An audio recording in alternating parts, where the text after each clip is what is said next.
So first of all, very easy to use. You turn them on. You can either leave them on or leave them on auto. So it will be motion censored, that it will show when it turns on or it's off. Oh yeah, right now I have it off. That's why it's not turning on.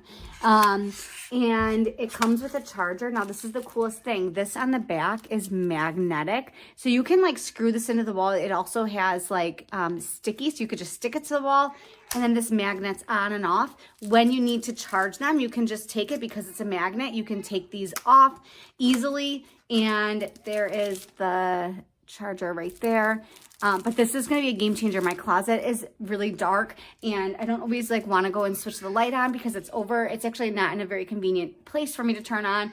And so this is going to be a huge help because it's motion censored. It'll just turn on as soon as I walk in. I am so excited. Oh, and I forgot to say too, you can change the like setting on this. So look at how it changes the light. So just based on your preference on how bright you want it. I love that option as well.